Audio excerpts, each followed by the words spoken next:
G'day, legends. It's Jai, that Aussie metal guy here. Before we get stuck into another great interview brought to you by Crannk.com and thatmetalstation.com, don't forget to hit the like and subscribe, and that way you can keep up to date with all the best music and interviews from all over the world. G'day, how you all going? It's Jai, that Aussie metal guy here with Crank.com and with thatmetalstation.com. So tonight or today or wherever the bloody hell you are in the world, I am getting to have a chat with Karly Jewell. Some of you may have remembered last year I had a chat with Adrian, who was in the Karly Jewell band, about the single they had at the time, Dancing with the Devil. But now I actually get to have a chat with Karly. How you been, my friend? I'm good, thanks. Thanks so much for having me. No, absolute pleasure. How has the last year been for you? I suppose the last couple of years have been quite crazy, being in the most locked down city in the world, and then finally everything's opening up again, and now you can release some music and play some shows with it. Yeah, nah, it was, you know what, it turned out well because got to use a lot of that time to write. And I guess being an artist, you're especially we all have full-time jobs, yeah. So you're going from work to rehearsals to shows, and you never really have that time. So I think about halfway through it, I realized we've got all this time that we've never had. Now's the time to write. Now's the time to be ready for when we come back from live shows and, all that kind of stuff. So if anything, I really grew and probably wrote my best songs and really was just ready to go again. And now that's finally where we're at. Yeah, and you're really and don't mind my voice. I've got I just totally lost my voice. I've been yelling at customers all day at work, not yelling at them, but yelling out orders and stuff. And I completely lost my voice. No, I get that. I have a job outside of this as well, and I was pouring beers all day, and I'm used to that. I'm talking all the time and using my voice and chatting to people as well. Right. And as you're saying, I know what it's like. It's like you got to be so busy. People don't realize how busy and how motivated and how committed you have to be just to get your name out there. Like the last couple of years, you've actually been able to put the wheels to the ground, per se, with all that social media fucking hubbub crap, you know what I mean? Getting your name out, people knowing who you are and actually engaging in that as well. And that's probably been a good thing for you as well too, the last couple of years. Yeah, and even a lot of other artists, that I completely look up to and stuff, they've reached out and said you completely inspired us and kept us going and motivated us. And I was like, oh really? That's awesome. I was like, how did I do that? And they're like, you constantly had even in lockdown, you had something to share. And I was doing my own lives with Jimmy from Sense Music Media because we couldn't do anything. And we're like, I love talking to musicians and interviewing them. So we just started doing our own lives on Instagram and putting it so it was linked to Twitch and Facebook and YouTube and stuff. We were just going live and talking to artists from all over the place just to keep that happening. What are we doing? What's happening? Are you writing? Because it's hard to kind of, some of us were like, wow, we've got all this time, but we're just not motivated. And I was like, we've just got to keep going. Now's this time, So yeah, it was really inspiring for me as well from, have other artists say that to me. I was like, I don't know how I found things to post and have something every day, but you just got to keep doing it, Yeah, well, I love being a part of this scene, and I know how motivated you've been. You've turned me on to a heap of awesome rock bands from here in Australia. I know you've sent my way to have a chat with me. So you've done so much behind the scenes as well, trying to push the scene, not only here, but also with Mark over with Rav and what he was doing with Chloe and that. I know you told me I need to have a chat with him as well. You've done a hell of a lot just promoting the scene, not only with what you're doing, but with all the other great rock bands we have here in Australia. It's really an amazing scene at the moment. And I recently just found another artist in the UK actually, and I was like, oh, I know a perfect guy that you could have a chat to. And I was like, I'll have to send him over your music. It's this industrial rock stuff. It just blew my mind. Same as Right After Midnight, they're so different, but they just blow my mind, and just being able to see those guys grow and, just be a part of it all and their journey. It's it's a pretty special thing. Yeah, well, Right After Midnight, when they come across my desk as well, when you sent them over, I was like, wow, this is really catchy, and it surprises me all the time. I'm right in the scene. I try and keep up as much as I can, but I am just kind of one person. I do miss a lot, but we have such a healthy, amazing scene here in Australia, and it blows me away when I'm hearing bands like this that are kicking around and they're not, I don't believe they're getting as much coverage as they deserve as well here. And you know, another great thing that came out of lockdown was like Perth wasn't locked down. Yeah. So like they don't have many venues over there, I believe. And when they are open, they have like a lot of international shows and touring bands always at their venues. So while everyone was locked out, they really just came out of nowhere and was like these amazing bands. And I was like, where did they come from? I was like, well, they've always been here. They've just never had that stage and that space to be, you know, play on. And it was just amazing. Like I was like, there's so many amazing bands in like coming out of Perth and Western Australia. It's just crazy. So it was great for that to happen for them, you know. Yeah, and they've always had a really great live scene. I think just people noticed it a lot more because they were the only people that could bloody play live shows at that time. Yeah, and it was good. All of the attention went to them, and you know they really deserve it because there's some amazing, amazing bands over there and artists. And that's so like a microcosm of the whole of Australia, though, Karly. Like, pardon me there, but it's like that all of them in Australia. Like, you're over there in Melbourne, and the scene there is so good. Here, Adelaide, there's got so many great bands, and more on the metal side. It's just amazing all over the bloody place. So, for people that aren't checking out the Oz rock scene as well, like, really need to be doing that. And it kind of does my head in at time, and I'm scratching my head when people would go, "Oh, rock's dead," and it's like, fucking rock. Oh, it's well alive. It's dead. Well and truly alive. Yeah. I know even in Melbourne, every week I hear of a new band. I was like, where the hell have I been for the last 10 years? Like, you know, it just blows my mind, you know. It's crazy. There's some awesome, awesome talent here in Australia.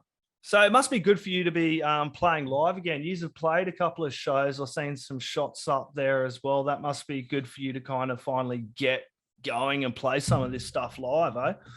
It really was like our first show back coming out of when we launched Dancing with the Devil. Actually, was our first show after you know, the first big lockdowns, and that was like such a surreal feeling just to be around music people and just realize that had actually been taken away from us. And I think we all kind of took it, you know, for granted, not realizing what it was like, and then just to be out of it was like wow. But you know, we got that taste of that live show and we're like, yes, you know, we can finally do this. And it was like all taken away again. Like, oh, you know, you're just going to go into lockdown for 7 days, just a quick, like flatten the curve. Then it was like 14 days and fucking next minute we're like 6 months or whatever into it again.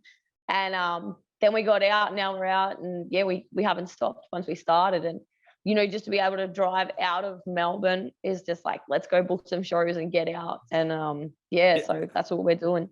Yeah, and those shows we will get to in just a second. But first, I want to talk about the latest single, Trouble We Are. That's been stuck in my head all bloody day, you know, at work. Trouble in me, trouble in you, Trouble We Are. That's a really, really cool track. Can you tell me, like, all about it? Well, that one, so I wrote that one coming, like, just out of lockdown when I knew we were pretty much at it again. I was like, I was ready to go, you know. And originally we had a US tour booked for March. So we were going to go over there and spend the whole month. As a lot of people knew, we got the support show for Rose Tattoo at the Whiskey. And, you know, so I was really pumped to do that. Like we had Vegas shows booked and Texas stuff booked and San Francisco, like absolutely everywhere for the whole month. And, you know, touring with some bands that we always play shows with over there. So they've continued their tour, but we couldn't go in case, you know, what if one of us got sick or, you know, being independent artists and we're not funded by a label or that stuff doesn't, you know, really happen anymore. I was like, we can't spend that much money. Like if someone got sick and imagine the whole tour, like I just couldn't do it. And then Rose Tattoo, they canceled that tour anyway. So we're like, you know, let's just focus here in our home country and hit up each state. You know, I was like, really, it can't take that much for us to hit up each state and be Australian-wide known. I was like, we literally just have to stay here and be the best rock band in Australia. Like, that's the mission now. So, but knowing that I was playing at the Whiskey, I think, like, I wanted to write the best songs that I could for on stage because you know, in my head, you work so hard and you try to get to that next level. And I was like, you know, if you're going to play your best songs, it's got to be at that Whiskey show because everyone you need to see your music's going to be there. You know, like, you can imagine the crowd that would have been there to see Rose Tattoo. So, and I just wanted some really cool songs. So Trouble We Are kind of I just was like, you know, I'd seen something on TV and I think Lenny Kravitz like was on TV for a second. I was like, fuck, you know, he's really cool. Not that the new song sounds anything like him. I just wanted like something cool. And yeah, that's how Trouble We Are came about. And originally it was called At It Again because I knew we were going to be at it again, but we changed the name to Trouble We Are because it's more of a hook anyway in the chorus there. Yeah, no, And yeah, it's definitely a fun song to play live. Yeah, and those hooks, they just get stuck in your head as well. Even to this moment, chatting to you about it, I've still got that kind of cranking in the back of my bloody head. And the whiskey go, that's funny you mentioned that because, damn, it's crazy and how spooky it is. Like, I'll be chatting to all these different artists, and sometimes a conversation will, or a point will come up. Like, I was just chatting to Crash Diet, and they mentioned the whiskey as well. I'm like, I asked them something about highlights, and they said playing the whiskey was one of their greatest highlights as well. So I bet you were really bloody spewing when that was kind of canned. And we need to get that one going again, US. Come on. I know. So I started playing over there probably like 9 years ago. I think we did our 10th show there, actually. Yep. So I played there a fair few times. Nice. So yeah, I played there so many times that I got a permanent residency, and I was like, fuck, I don't even live there, but so I can, book shows there. But when I said, like, we can't come, and obviously Rose Tattoo pulled out of that show anyway, they said they actually sent an email to play with. They said, oh, if you still want to come over and do a show with I think it's like is it Maiden Metal or Metal Maidens? I know the ones you're talking about. Yeah, and that would have been a huge show, but I was like, I can't come over there just for one show. Like, we've got this new single, and I was like, but we'll be back. But I think at the end of the year, like, we really want to go over to the UK and do a run of shows over there. So we got some, cool venues to check out. And have you played the UK before? Happening. No, I've never been there. We've spent like the last 10 years like going to the US and really building up our following and stuff over there. But I think it's time to like reach out somewhere else. And I mean, we'll still go to the US, and we definitely want to. We had a full Japan tour booked just before COVID happened. And then we kind of like postponed that because we weren't sure what was happening with, the whole COVID thing. We slowly seen the world shutting down. Yeah. And then I got the email from the whiskey saying that they'd opened up a spot for one more band to support Rose Tattoo. And I was like, yeah, I'm coming. So then we just booked a whole tour around that. And then the world shut down again. I was like, oh my God.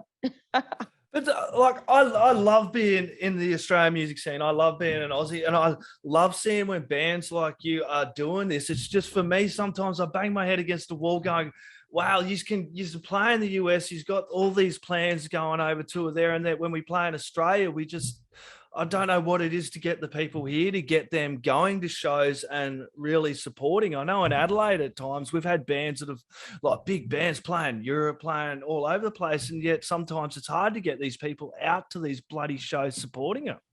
Yeah. I don't know. It was like, when I first went to the US, I think the thing that spun me out was like, we met this guy at a train stop, like about an hour out of LA, because we went to rehearse. And I didn't even catch his name, but he knew all musicians, and he was like, have you guys got a show? And he was like, oh, you're the Aussies.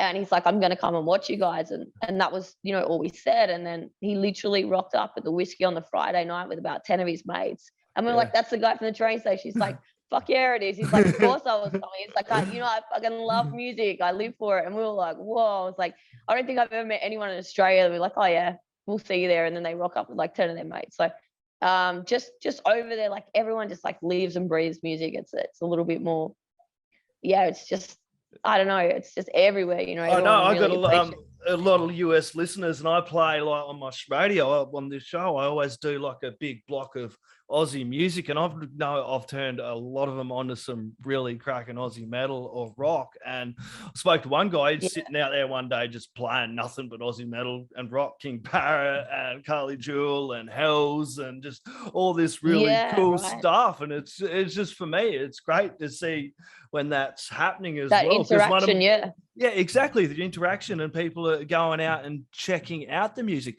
You mentioned touring. I want to talk about a couple of shows you have coming up. I did write that one down. The Chasing Lana one there over in Sunbury at the Sound System Studios bar. I believe it's May 14th. You must be looking forward to that one as well. I really am. I've been a big fan of Chasing Lana for years. I think the first time I did see them would have been when they were playing with Bellasura, and I think they they supported it was an international band I think they toured with. I don't know if it was Seven Dust or it was someone like really big, but they absolutely just blew my mind. And I was talking to Dave on the phone the other night about this show, and he's like, I'm not even a singer, and he's like, I hardly play guitar. He's like, I just knew when I started this band, I knew a few chords, and I was just gonna sing. And so like I was like, you guys do like the bigger shows, and I was like, you're always so busy. I was like, dude, to do this show with you guys is just amazing, because like obviously we both work with Mark, but I've been telling Mark for ages, like, Mark, you've got to get all the Rav Medic bands to do a run of shows together. And so far it hasn't happened. So yeah, when Dave hit me up, I was like, I'm there, man. I'm there. Yeah, it must be good work with Mark. He's a really great musician, and the music that he's been releasing as well has been really cool. I really did enjoy that chat we had about everything he had going on with Chloe Trujillo, and I know they're about to, I think, drop a film clip for The Sound of Silence, I think it was. And yeah, it's cool to see what he's doing over there as well. I know, he's kicking ass. It was so good when I went over there last time. Went and hung out with Mark, and I was just like, man, I can't believe you're here. Like, it's I'm so proud. Like, it fucking blows my mind.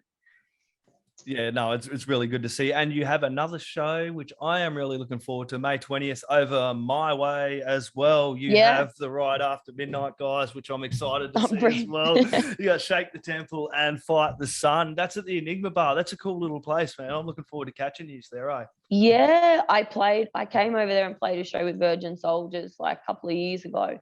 And I really loved the venue, and I got to meet Craig, and, like, he came down and met us and spent the day and made sure everything was okay. And I was like, when a manager comes down and makes sure everything's running so smooth, some bands rock up to venues and, you don't know who you're meant to be talking to, who's your sound person, but, everyone was like really, team environment. And I was like, I love this venue. I'll definitely always come back and play. So I hit Craig up, and I'd met Phil and Tish, and they said, you guys should come over. I said, yeah, well, I said, if they let us bring some Melbourne bands, we'll come over. I said to Pav, you know what? I said, Jai's over there. I said, let's go. I was like, I'm sure Jai will come and hang out with us. I was like, I think we owe it. We've got to go over there and rock out with these guys. Yeah, it's going to be a lot of fun. I'm going to try and roll up as many mates as I can and get along to that show, which is really, really exciting. Is also, did I see something as well? You had something coming a little bit later in the year as well. It was something with Lisa and Hellz. Was that right? Yeah, so she messaged me and said, do you want to do the tour with me? I was like, hell yes. So that is from August and September, the Australian Blow Tour. Yeah, so, yes. And then you're coming back to Adelaide as well, I noticed as well, because I was chatting to Tim from Those Left Behind. He said, I've been chucked on the show as well, which is really cool, because you're going to have a bit of everything. You're going to have the rock there, and you're going to have with Those Left Behind doing that hardcore. It's going to be a great show to catch down this way as well. When Tim messaged, he wrote a comment actually on one of the posts that we put up, and he said, I'll see you there. And so I was checking their music out, and I was like, damn, this is like amazing. I was like, I can't wait for this night. Like, to know that that's what's going to be happening in that room. It's going to be crazy. Yeah, they put on a really great live set, Those Left Behind. That Hellz tour would be a really good one to be a part of, because if anyone hasn't checked that album out, that's really, really good. I've been playing that a little bit on the radio as well. I really enjoyed that album. That's another example of some great Aussie rock getting about. Oh, yeah, Lisa's an amazing artist. And, Dean, the guitarist, and Mick Jones, who I know because Mick's in Melbourne. Yeah, and she's unbelievable, and very hardworking. She literally blows my mind. When I first discovered her, I was like, wow. So I think I first seen her video, I was like, because I'm at AMR, I was like, I need to interview her, and then we just kept talking from then and sharing music and stuff. And I knew she had some new stuff coming out before they dropped the album, and I hit up John at Roomog Records. I said, John, you got to get Lisa on the next compilation album. And he said, send it over, Karly. He's like, I trust you. I said, yeah. I said, honestly, it's going to be amazing. And so she's on the new compilation album through Roomog Records as well. Nice. So that was really good to get her on that. I was trying to ring. I was like, Lisa, answer your phone. I was like, I've got some really exciting shit to tell you. She's like, I'm just getting home from the gym. I'm like, hurry up. Yeah, awesome. Trouble We Are you still doing a film clip for that one, or is there something coming? You plan to do that one? Yep. Yeah, so the video clip will be out very soon, like pretty much any minute. It's just going to drop. I like to surprise people. Yeah. Like the single as well, you know, I didn't really do much of a countdown. A few people said, you know, you're going to do the countdown. I said, you know what, this one's just going to come out with a bang. I was like, I'm just going to launch it out into the world. So yeah, the video will be out any day now. And then we're actually going to release the next single, I think, for the Adelaide show, called Bad Woman. Awesome. Yeah, I'm looking forward to it. There we go, people. Yeah, we've got a few tracks ready to go, because I think we're all launching something around the time of the Adelaide show. So yeah, I'll keep Bad Woman for that night, I think. There we go, people. If you're down near Adelaide around that time, bloody get along to this show. Get out and see some live music. There's no reason you can't catch Karly. She's going to be playing all over bloody Australia by the sounds of it. Karly, yeah. Thanks for joining me. Before we sign out, I'm going to ask you for last words and thank yous or anything else you'd like to add in there. But I know you're great for recommendations and you always got a band you're rocking out to. What do you got at the moment for me that I should be checking out? Oh wow! I know I chucked you on the spot. I know. I've definitely just been listening to a lot of Riot After Midnight stuff. They're like one of my favorite bands. I can't even pinpoint what they are. They're just like metal for the people. I've decided, because they're so much fun and they make everybody a part of their show. I think that's what's such a standout thing. So I mean, yeah, I'm always talking about them. Definitely check out Riot After Midnight and Hellz Abyss. Like I'm you know. I love Lisa and everything she does. And Vanity Kills is with a new artist, new band that I know of. Well, they're not new. Joker has been around for a little while now. But yeah, I'm totally digging Vanity Kills. Awesome. Karly, this has been an absolute pleasure. Thank you so much for joining me to have a chat about everything you got going on, including the latest single, Trouble We Are, and all the shows you have coming up. May 14th with Chasing Lana, and you're also May 20th, Enigma, and all over the bloody place. So keep your eyes peeled. Last word, shout outs or thank yous you'd like to add in there. We just want to thank everyone, you know, for like supporting us and being on this journey with us. And yeah, I mean, there's been so many people, and actually Jimmy Wah from Sense Music Media, he has helped me so much with this release. So a big shout out to Jimmy, and yeah, just everyone a part of it, and the band, of course, because like I couldn't do this without them. That's it. Awesome. Thank you very much, mate. Cheers. Thanks so much, Jai.